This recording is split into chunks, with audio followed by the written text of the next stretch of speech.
Baik, Assalamualaikum warahmatullahi wabarakatuh. Perkenalkan nama saya Muhammad Firdaus dengan NIM ayat 333 74047. Di sini saya akan menjelaskan proyek saya. Saya berasal dari kelompok ND Gaming dengan judul proyek Geometry Dash. Oke, di sini saya akan menjelaskan main menu, player controller setengah dan juga kamera follow. Oke, di sini saya menjelaskan main menu dulu ya. Di main menu ini ada 3 tombol yang ada di sini ya. Saya sudah membuat play button, quit button, juga select car button.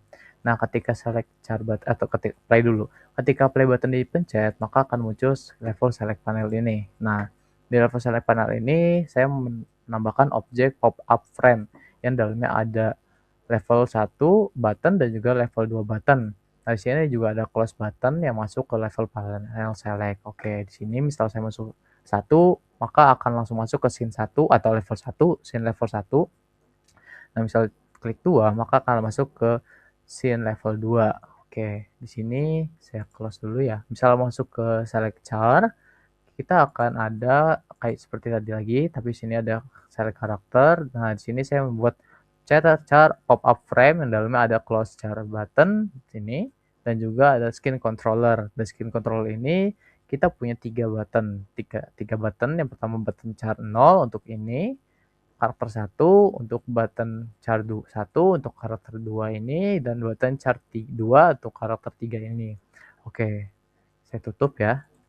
Selanjutnya ada BGM menu. BGM menu itu berfungsi untuk mengatur audionya dari main menu ini, serta ada main menu manager untuk mengatur level select panel, pokoknya dan main menu panel, char panel. Nah, kan si char button itu ketika select select char ini dipencet, maka muncul pop-up ya. Nah, itu dijelaskan ada di kodenya seperti itu.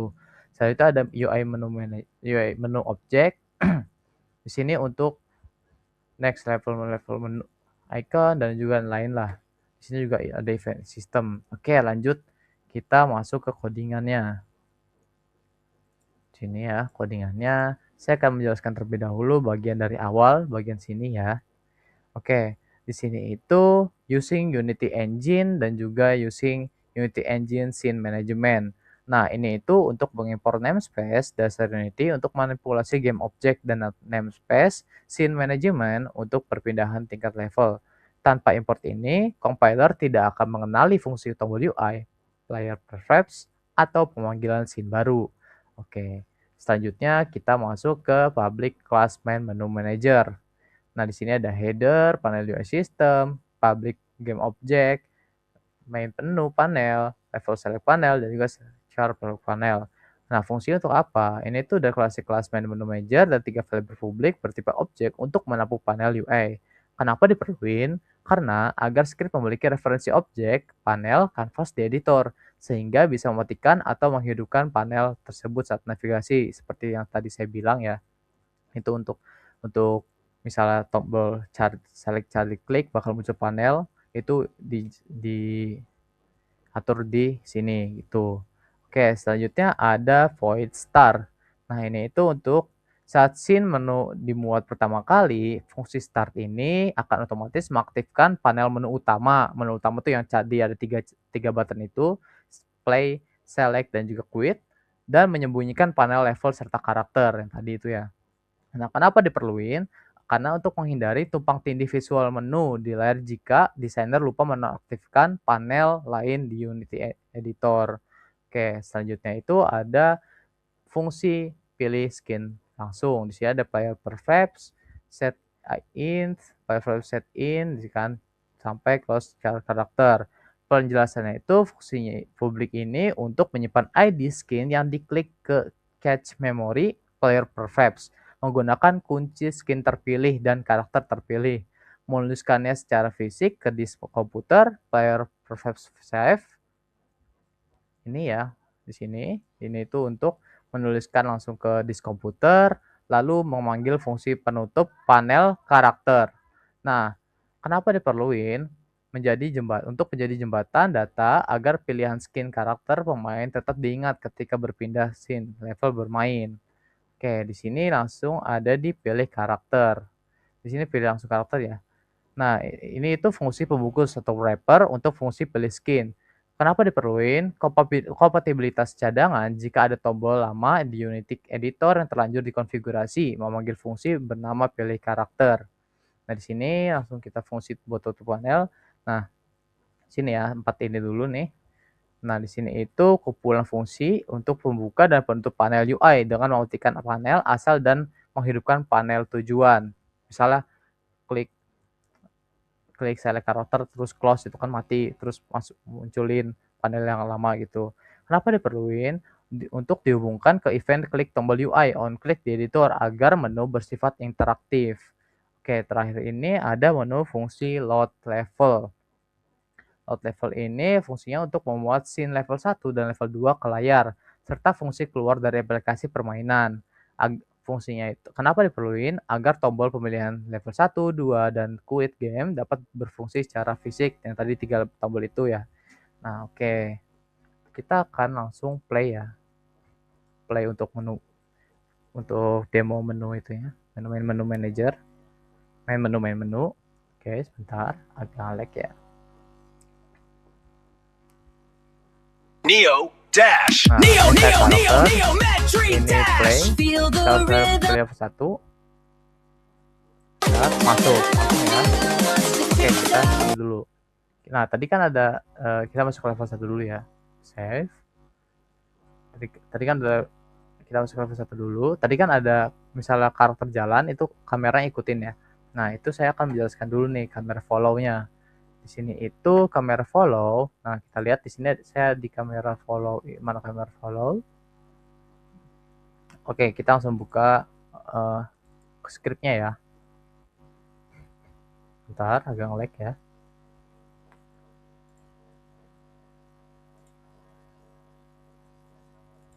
Oke, di sini dikit aja ya untuk kamera control.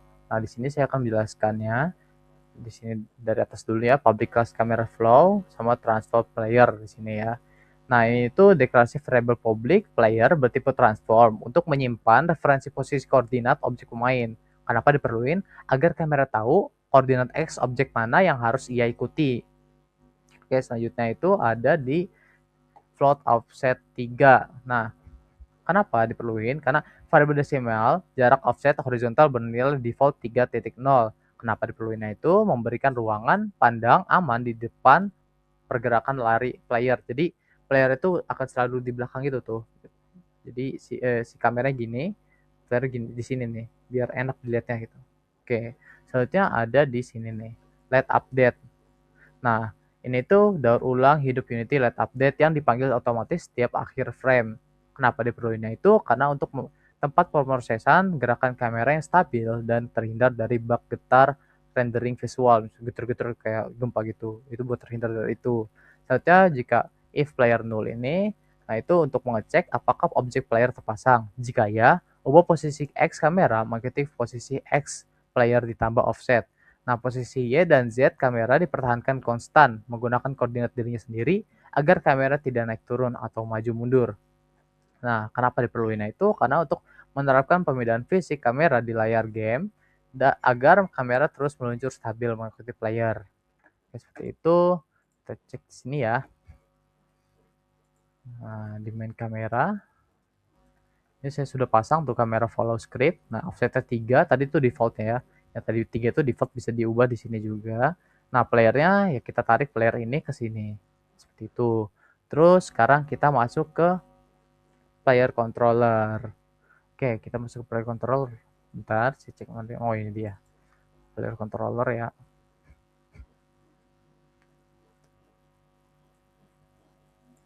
Belum kebuka. Oke. Bentar, saya coba close dulu ya, ini kayaknya harus di close deh. Oke lah, ya udah biarin, terserah. Bentar ya, player controller, mana player controller?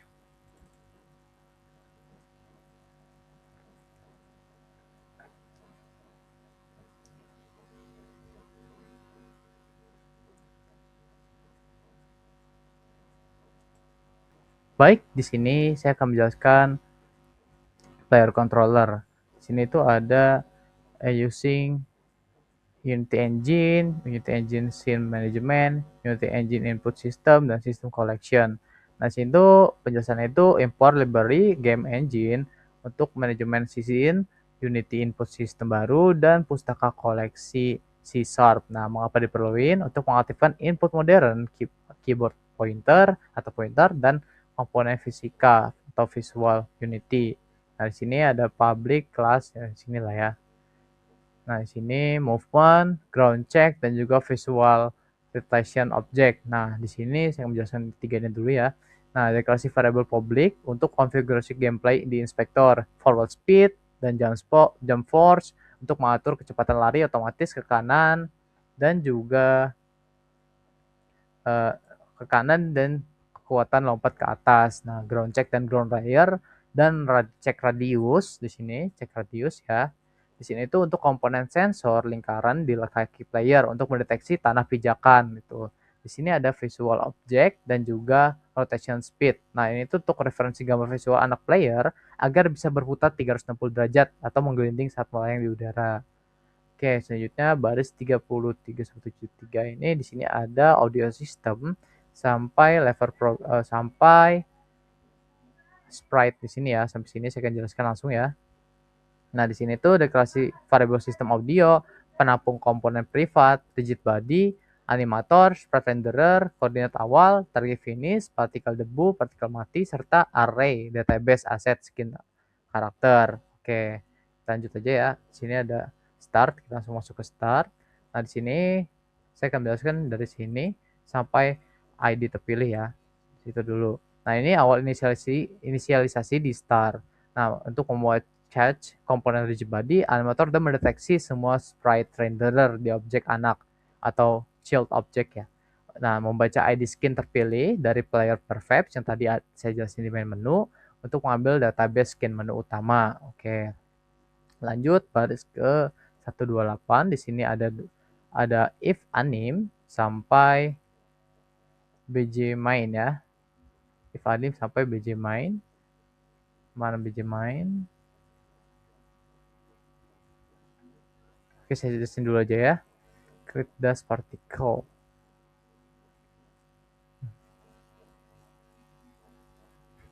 Nah, di sini itu untuk menerapkan set file animator controller dan sprite gambar yang sesuai dengan ID skin pilihan pemain, meminta UI manager membuat canvas, progress bar secara dinamis, serta merekam koordinat lari awal start X, dan membuat partikel debu pelari dan menyalakan musik BGM utama. Nah, di sini untuk karakter ya, if ID dipilih lebih kecil dari karakter, panjangnya karakter. Nah, di sini dipilih karakter yang dipilih mana itu. Nah, itu untuk ambil karakternya. Oke, di sini selanjutnya itu untuk sprite renderer, player sprite renderer di sini. Nah, di sini disebut skin juga kan untuk sprite renderer, untuk rendernya. Di sini untuk UI instance, ini untuk start X-nya tadi saya bilang kan finish. Jika belum finish, artinya gini kan finish X kurang dari start, berarti kan belum finish ya, startnya masih besar ya, masih. Berarti dia itu nanti finish X start tambah 100X ini untuk ininya, dan itu di sini itu untuk keep audio alive. Nah, jika dia belum mati, audionya tetap nyala gitu. Di sini juga create untuk partikel di belakangnya kan. Di belakang karakter itu bakal ada partikel-partikel kayak tanah gitu setiap jalannya itu. Itu di sini saya akan menjelaskan selanjutnya update. Di sini void update ya, fungsi update. Nah, ini tuh awal method loop frame update. Jika player sudah mati atau player sudah mati ya, is dead sama dengan true. Nah, hentikan eksekusi method saat itu juga guard clause. Nah, melakukan sensor jurang otomatis. Jika koordinat Y player terjatuh di bawah terbawahnya tangkapan kamera, jadi kan tangkapan kamera di sini ya. Ternyata dia udah di sini tuh, kamera utama langsung pincuk matian, langsung mati gitu. Oke, di sini selanjutnya ada boolean was grounded, last frame, RB linear velocity, new vector sini ya, new vector forward RB sini sampai sini. Saya akan jelaskan dulu ya. Sampai sini. Nah, di sini penjelasannya itu untuk menguji kecepatan lari horizontal konstan ke kanan. Berarti kan ke kanan terus kan, karena ini horizontal kanan terus larinya otomatis. forward speed sebesar forward speed. Nanti kita bakal ngasih speed ke forward speednya itu pada komponen rigid body. Sedangkan kecepatan jatuh vertikalnya dibiarkan mengikuti hukum fisika atau gravitasi. Nah, terus selanjutnya itu ada membaca sensor kaki, overlap, circle. Jika menyentuh tanah, picu trigger animasi mendarat, di landing. Jadi si karakternya itu ada animasi kayak jadi jelly gitu tuh ke atas misalnya ke bawah, nanti bakal picu animasi mendaratnya ada is landing. Jika diam berlari di tanah, paksa mainkan animasi berlari, player walk. Nah, seperti itu. Jadi ada bolehan jump health sampai sini ya. Nah, itu untuk membaca input penekanan tombol spasi. Nah, di sini ya. Current, keyboard current, spasi ini kan. Jika spasi ditekan atau jika mouse-nya ditekan juga, is pressed, ditekan. Nah, itu tuh bakal loncat gitu. Nah, jika input ditekan dan player menapak tanah ya, itu bakal berikan kedorongan kecepatan instan vertikal sebesar jump force ke atas gitu tuh. Ke atas, matikan trigger mendarat, kan ke atas itu trigger mendarat matikan dulu dong. Dan picu trigger animasi melompat. Ada misalnya mau melompat di klik itu bakal ada animasi kayak jelly gitu ke atas gitu. Selanjutnya ada di transform rotation ya. Di sini itu sampai sini ya. Nanti itu untuk mengunci rotasi fisik player agar selalu tegak lurus 0 derajat guna mencegah tabrakan. Nah, di saat yang sama, jika player sedang melayang di udara, is grounded, kurangi sudut Z visual anak atau child visualnya, visual rotation Z agar gambar karakter menggelinding berputar. Jika mendarat di tanah, bulatkan sudut Z visual anak ke lipatan 90 derajat terdekat agar visual menapak lurus di platform. Itu selanjutnya baris ke 226 ya di sini ya. Di sini udah finish X ya, finish X segala sampai gas partikel sini ya. Saya jelaskan dulu ya. Nah, sini itu untuk menghitung rasio kemajuan jarak horizontal saat ini dibanding jarak akhir. Kirim nilai progress ini ke UI Manager untuk mengupdate progress bar di layar. Jika mencapai 1.0F atau 100%, panggil fungsi menang, trigger win. Nah, di sini tuh. Visual rotation Z dikurang rotation speed dikali time delta. Nah, else visual rotation math round, visual rotation bagi 90 kali 90. Di sini finish X finish X ini ya, di sini ya. Match clamp itu untuk transform position X kurang X bagi finish X start X. Nah, jika UI instance tidak sama dengan 0, UI instance update progress. Jadi di atas itu progress barnya bakal ke update tuh terus jadi update terus sampai 100. Jika progresnya sudah lebih dari 100 sama dengan 1, ini kan berarti 100 ya, itu trigger win. Seperti itu.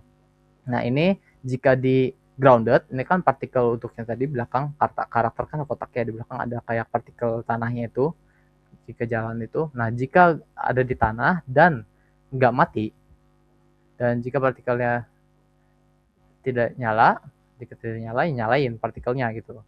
Nah, kalau enggak ya matiin partikelnya. Kalau misalnya udah mati atau loncat, itu matiin partikelnya. Dan seperti itu. Mungkin itu saja yang saya jelaskan bagian saya untuk kode-kodenya. Terima kasih ya. Nah, saya akan menjelaskan dulu di sini ya di player ini. Nah, tadi ini mana player ya? Player tadi. Oh, pokoknya player di sini ada ground check ya. Ground check itu ini player nih bawahnya di sini nih untuk cek. Nah, itu ada visual, di sini visual ya. Warnanya apa ini untuk kotaknya aja. Harusnya ada kotaknya kan. Terus ini ada tentu saja grid ya. Grid itu untuk tile map ya. Di sini ini tile map ini grid-gridnya ini. Nah, di sini itu ada audio manager juga. Di sini ada untuk audio maju, untuk audio main, play, sama audio mati. Itu game over. Nah, di sini ada titik finishnya juga ya. Titik finishnya itu saya taruh di 153.262. Itu. Nah, playernya di sini itu selain itu ada player control seperti saya tadi ya. Di sini ada forward speed itu untuk mengatur kecepatan, jump force itu untuk mengatur berapa kuat untuk ininya lompatnya. Di sini ada ground check juga. Ini kan tadi ground check ya. Sudah saya masukin sini. Ground layernya ground. Di sini sudah saya set jadi ground ya. Terus layernya. Terus di sini ada visual object. Nah, di sini ada BGM main untuk tadi ya ngatur itu. Terus ada level progress finish X-nya itu 153 ya tadi saya bilang. Terus date animation-nya sudah ada ya, date animation. Terus ini ada elemen, karakter, ungu controller, king cube sama king cube ada ya 2 3. Di sini ada 3 juga seperti yang tadi ada ya di main menu juga. Di sini ada animator, tentu saja animatornya di sini. Ada sprite renderer juga kan. Oke. Nah, di sini animatornya nih. Nah, di sini kalau jam si tadi bakal masuk langsung loncat. Sedangkan player lane ini bakal kalau pas turun bakal turun itu. Idle tuh untuk jalan aja, jalan player jalan itu. Tuh. Oke, langsung saja kita play aja ya.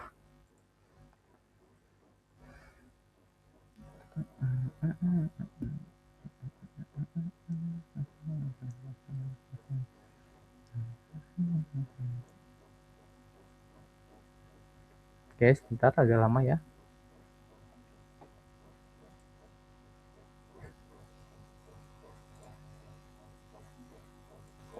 Oke, di sini tuh boleh tuh. Dan tuh tadi ada player tuh loncatnya ada kan ada sini tuh. Tuh ada loncatnya kan. Ada pokoknya ada loncatnya gitu. Playnya juga nyala BGM-nya atau audionya. Set, set, set. Nah, ini di sini ada animasi mati akan dijelaskan oleh teman saya nanti. Tapi tuh pas mati keluar suara kan seperti itu. Nah, ini tuh ada partikel juga di bawah belakang kan alkoholnya. Tuh ada produk, ada mesin ledak juga. Ya seperti itu saja. Baik. Mungkin dari saya terima kasih, akan dilanjutkan oleh teman saya. Oke, jadi di sini bersama dengan saya Sony Ranggawaskita dengan NIM 33372400082. Sini saya akan melanjutkan penjelasan dari rekan saya tadi. Terus di sini saya akan menjelaskan background parallax, keep audio alive, dan lanjutan dari player controller yang tadi sudah dijelaskan oleh teman saya.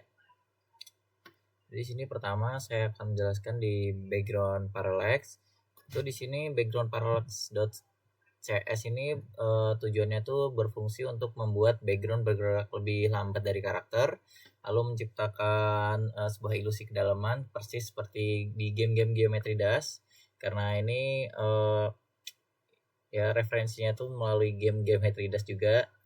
Jadi di sini ada fungsi LED update nih, menghitung seberapa jauh kamera itu sudah bergerak dari posisi awalnya. Jadi karena backgroundnya itu tuh bergeraknya ke mundur, sedangkan karakternya kan maju ya, itu menghitung seberapa jauh bergeraknya tuh menggeser background dengan formula di sini rumusnya tuh float new x sama dengan start location x plus travel distance dikali dalam kurung 1f dikurang parallel x speed.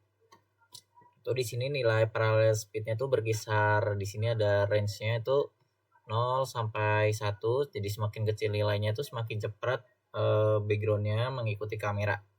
Dan semakin besar background terasa tertinggal, menciptakan tuh efek parallax yang indah. Kenapa di sini tuh kita memilihnya LED update bukan update? Tuh karena kalau pakai update tuh posisi backgroundnya tuh bisa aja nanti nggak sinkron dan kameranya tuh kelihatan bergoyang. Selanjutnya itu di keep audio alive. Tuh kan tiap kali scene berganti itu nanti akan ada audio-audio yang berbeda. Ini seperti saya akan sedikit contohkan di sini.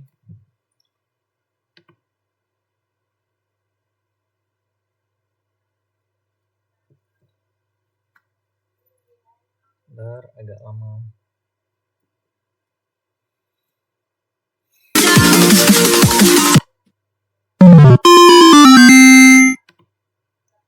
Neo Dash. Neo Metri Dash. Feel the rhythm, lock the frame, perfect sync inside. Nah, begitu juga sama.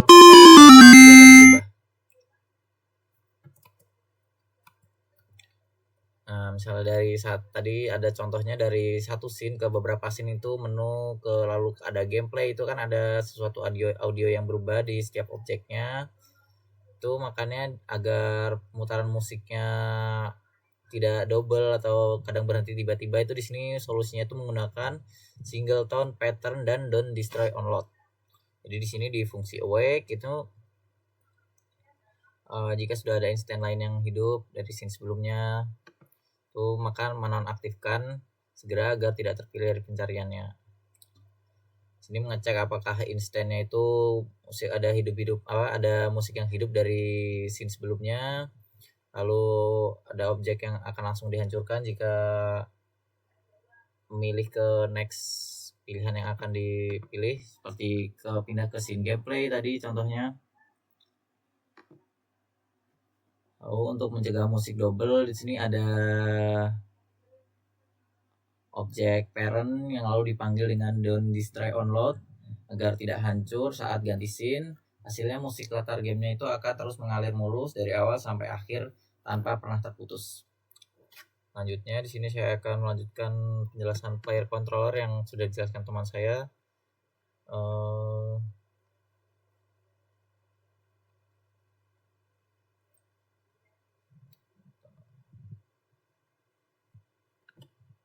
Oke, terakhir teman saya sudah menjelaskan sampai di void update sini. Lalu saya akan melanjutkan di void let update. Pada bagian player controller di let update ini ada dua hal yang dikerjakan di sini. Itu yang pertama itu rotasi visual karakter. Rotasi visual itu kenapa ditaruhnya di let update dan juga bukan di yang update tadi itu, karena Unity animatornya itu juga bekerja di akhir frame. Jika di set di rotasi update, maka animator itu akan menipanya kembali dengan let update. Jadi yang rotasi yang kita set itu dijamin jadi nilai yang terakhir yang diterapkan di frame-nya. Lalu di sini yang kedua ada sistem pemilihan skin karakter, itu ada sini mapping khusus untuk sprite default agar cocok dengan sprite. Itu menggunakan biasanya square, lalu ada hapus index slash belakang, misalnya purple atau cube. Lalu selanjutnya di fix update ini kita fungsinya untuk mendeteksi dinding di depan player. Di sini menggunakan raycast. Bayangkan tuh seperti misalnya tembakan sinar laser tuh yang sangat pendek sepanjang 0 sini sepanjang 0,55 unit itu mengarah ke kanan atau ke depan player, itu sinarnya ini akan mengenai objek ground layer. Sini mengenai ground layer. Jika sinarnya mengenai ground layer itu artinya dindingnya atau rintangan atau itu akan langsung memanggil trigger di game over. Jadi sehingga nanti di trigger game over itu akan menghasilkan trigger lain seperti suara dan segala macam lainnya. Selanjutnya di sini ada juga on collision enter 2D, itu untuk mendeteksi tabrakan dengan objek yang di tag sebagai obstacle. Misalnya duri atau spike atau keduanya bekerja sama itu memastikan tidak ada rintangan yang lolos dari deteksi. Selanjutnya di sini ada fungsi trigger game over. Jadi di sini tuh ada beberapa kondisi yang berurutan terjadi ketika player tuh misalnya menabrak atau terkena obstacle. Yang pertama itu ada di penguncian status nih, if is dead return ini dibikin is dead true. Jadi di set statusnya itu menjadi mati untuk mencegah fungsinya itu dipanggil 2 kali atau tidak bertabrakan. Lalu di sini player dibikin fisiknya tuh statik atau tidak bergerak, berhenti. Itu freeze. Jadi karakternya tuh diam, tidak bergerak lagi saat nabrak agar tidak terjadi error, benar-benar berhenti. Terus selanjutnya itu untuk hitung di sini ada attempt count untuk hitung percobaan, itu menggunakan player brief agar tetap ada game yang di restart.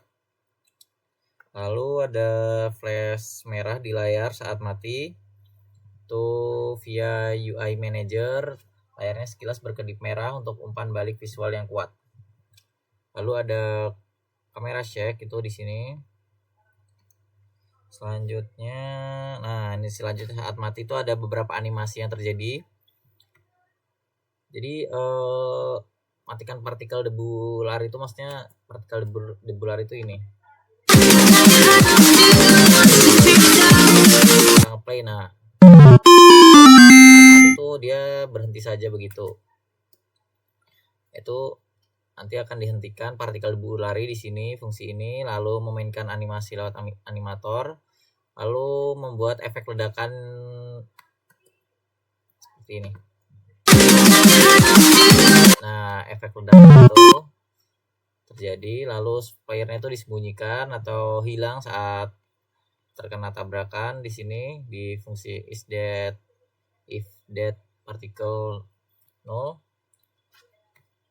Nah, selanjutnya saat animasi tadi semua sudah selesai, player tidak ada, lalu sudah meledak, partikelnya disembunyikan, itu dimana musiknya itu akan berhenti juga di sini untuk mematikan musik latar belakang game utama saat mati.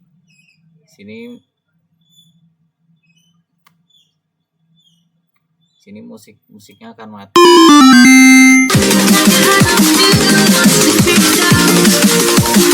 Nah, musiknya akan mati. Itu ada sound saat game over. Di sini fungsi untuk sound game overnya.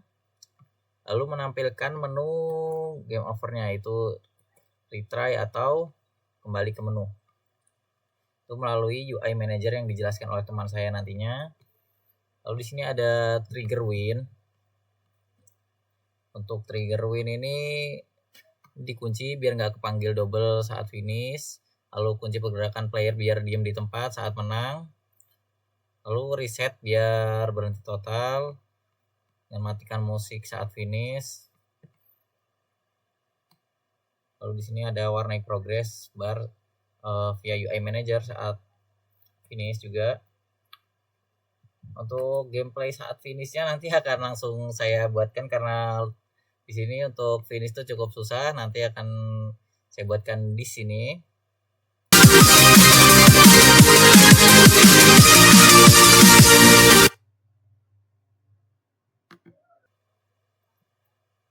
Nah, mungkin itu tadi ada contohnya udah saat finish.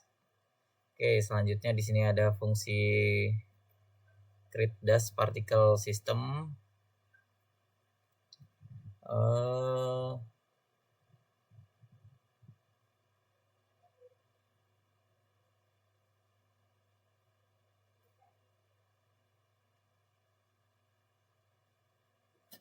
Oke, selanjutnya ini ada create dust particle system. Di sini tuh fungsi untuk membuat partikel-partikel debu saat lari secara otomatis. Jadi di sini misal saat partikel debunya udah ada, maka fungsi ini skip. Di sini mulai bikin objek kosong buat partikel debunya, lalu tempel jadi anak-anakannya. Contohnya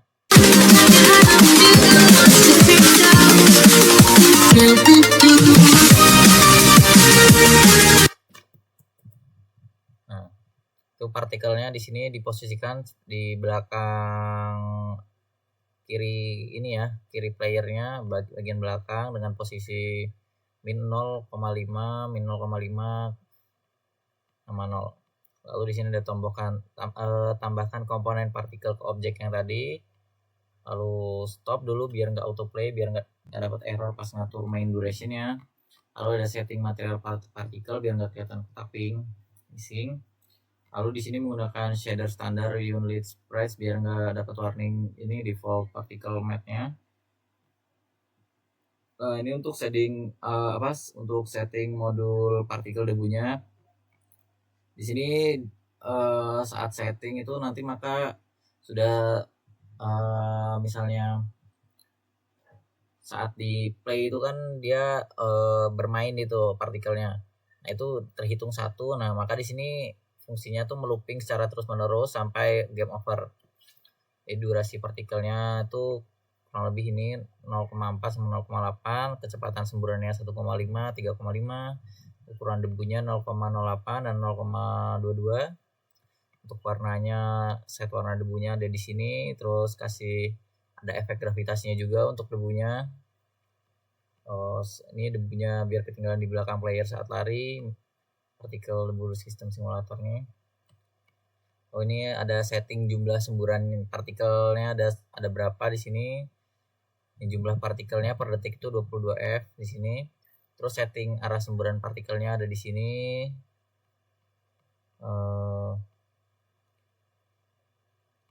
Ada sudut kerucut semburan, jadi sudut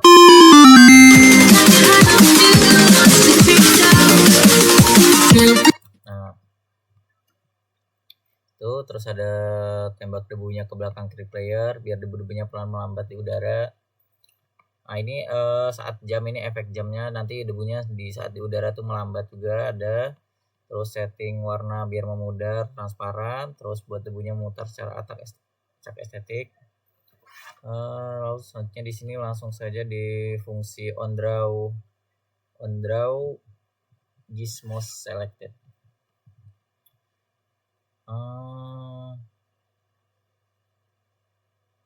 Sini pertama tuh dikasih warna bulat sensor biar napak lantai.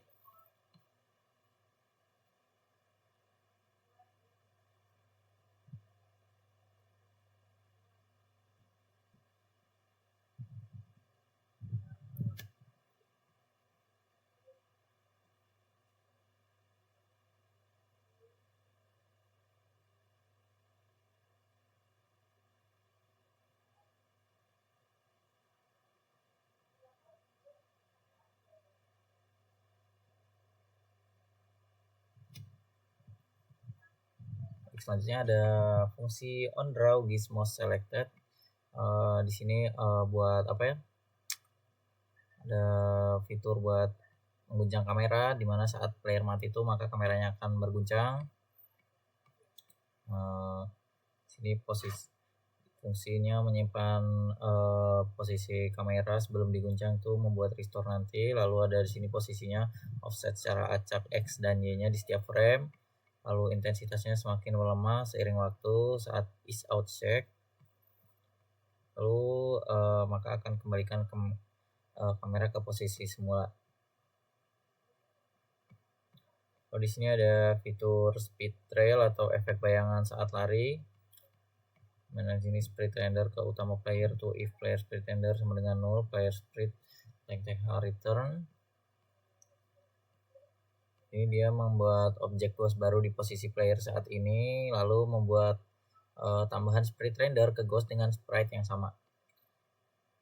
Lalu diletakkan di belakang player, lalu memulai quarantine untuk fade out ghost. Ini untuk efek jalannya. Sini ada efek squash and stretch atau efek jelly saat lompat dan mendarat. Sini contoh.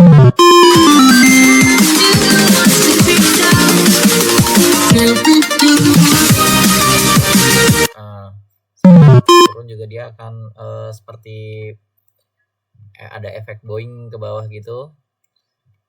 Sini fungsinya pertama nih fase squash itu saat mendarat tuh durasi singkat 0,07 F. Lalu sini ada spring back ke normal, bounce elastis saat setelah dari mendarat dari atas itu saat lompat. Lalu di sini fase stretchnya di sini stretch durationnya saat memanjang saat lompat, lalu spring back normal lagi saat mendarat. Ya mungkin itu saja penjelasan dari saya. Mohon maaf kalau ada kekurangan dalam penjelasan yang kurang jelas. Selanjutnya akan dijelaskan oleh teman saya. Sebelumnya, perkenalkan nama saya Arika Fauzan dengan NIM 33372400081. Ini akan menjelaskan skrip dari game kami yaitu Neometry Dash. Saya mendapat bagian untuk menjelaskan skrip UI Manager, rotasi gergaji, portal finish, dan gergaji hazard. Oke, langsung saja kita pertama-tama ke UI Manager terlebih dahulu. Nah, di sini kita pertama-tama tentu saja inisialisasi class dari UI Manager. Ini ada header menu panel. Ini adalah game objek dari panel kemenangan dan kekalahan. Pertama ada game objek win panel, ini adalah tempat untuk memasukkan panel menang. Selanjutnya game over panel untuk memasukkan panel kalah, dan keduanya dari inspektor. Selanjutnya ada progress bar. Jadi ketika game dimulai akan ada progress bar yang tampil di atas untuk mengetahui kita sudah mencapai berapa persen dari kemajuan game tersebut. Jadi dia akan bergerak sesuai dengan karakter tersebut bergerak. Bertambah seperti dari awal 0%, 1%, 2%, 3%, 4%, dan seterusnya sampai 100% atau mencapai garis finish. Oke, di sini ada public text, progress text. Nah, di sini untuk memasukkan teks persentase. Ini ada public text transform, progress bar fill. Nah, di sini untuk memasukkan UI image pair. Jadi ada public image progress bar. Nah, di sini untuk mengganti warna dari progress bar tersebut. Oke, selanjutnya ada header pengaturan. Nah, untuk header dari main menu. Oke, selanjutnya ada fungsi update progress bar. Seperti yang tadi dibilang, jadi progress bar ini akan terus terupdate seiring dengan karakter tersebut berjalan. Jadi progresnya itu berdasarkan persentase. Jika sampai 100% maka dia akan selesai. Nah, ketika dia mencapai 100% maka barnya menjadi hijau atau game tersebut telah selesai saat menyentuh finishnya. Ini kita bisa melihat ketika progres sudah 100% maka akan terdapat warna hijau. Ini adalah untuk ukurannya. Ini untuk warnanya lagi. Selanjutnya ada untuk memunculkan panel kemenangan. Ketika kita berhasil menyelesaikan game ya, akan memunculkan panel kemenangan. Ini adalah main menu atau lanjut ke level berikutnya jika itu di level 1. Ini adalah fungsinya. Di sini terdapat fungsi untuk memunculkan kursor mouse. Jadi ketika kita menang kita bisa memilih main menu atau lanjut tersebut dengan kursor. Jika tidak ada fungsi ini maka kursor mouse tidak akan muncul. Selanjutnya ada panel kekalahan, sama seperti panel kemenangan sebelumnya, terdapat fungsi untuk memunculkan kursor mouse. Ini ada fungsi untuk meload next level seperti yang sudah tadi dibilang, yaitu untuk masuk ke level 2 jika level satunya sudah selesai atau sudah finish. Ini untuk merestart gamenya jika kita karakter kita mati karena obstacle atau menjadi game over, maka akan memunculkan tulisan untuk restart game. Dan ini fungsi untuk balik ke main menu. Oke, itu saja dari UI Manager. Kita akan berpindah ke lokasi gergaji. Nah, di sini dalam game ini terdapat obstacle yang bernama gergaji. Sesuai namanya, obstacle ini dia akan memutar terus menerus seperti gergaji. Dengan menggunakan script ini maka kita bisa mengatur kecepatan putarnya dan arah putarnya. Jadi dengan memasukkan nilai minus maka arah putarnya menjadi searah jarum jam dengan 360. Ini kita menggunakan transform rotate untuk memutarnya itu berdasarkan real time. Putar dikali time delta time. Oke, finish. Nah, untuk portal finish ini, ketika kita berhasil mencapai garis finish dari game tersebut, maka akan memunculkan efek seperti karakter tersebut tersedot ke dalam portal. Dengan script ini kita bisa menampilkan partikel sistem tersebut. Pertama-tama kita dengan menamakan fungsi itu efek besaran. Sini ini adalah untuk men-trigger ya. Jadi kita menggunakan collider 2D untuk men-trigger tabrakannya. Ketika karakter menabrak hitbox dari collider 2D tersebut, maka karakter tersebut akan otomatis men-trigger efek kemenangan, efek partikel ini. Jadi ketika itu akan memainkan efek partikel seperti kepala menyedot. Ini ada menyembunyikan gambar karakter. Jadi ketika tabrak box collider tersebut, maka otomatis menang dan memunculkan menu kemenangan. Untuk menciptakan ilusi seolah-olah karakter tersebut masuk ke portal dimensi lain, otomatis dibutuhkan untuk karakter tersebut menghilang. Nah, dengan kondisi ini, maka karakter tersebut akan menghilang. Selanjutnya gergaji hazard. Ini masih ada hubungannya dengan yang tadi, yaitu rotasi gergaji. Ini adalah script untuk triggernya. Jadi triggernya ya seperti portal finish sebelumnya, kita menggunakan collider 2D. Jadi ketika player tersebut menyentuh gergaji atau hitbox dari gergaji tersebut, maka player akan game over. Trigger game over. Ini kita menggunakan kondisi cek apakah objek tersebut memiliki yang menyentuh tersebut memiliki komponen di player controller atau tidak. Ini untuk mengirim pesan ke Unity jika gergaji itu mendeteksi player dan game over. Ini adalah untuk trigger game over ya. Itu saja presentasi script dari kami. Kurang lebihnya mohon maaf. Wassalamualaikum warahmatullahi wabarakatuh.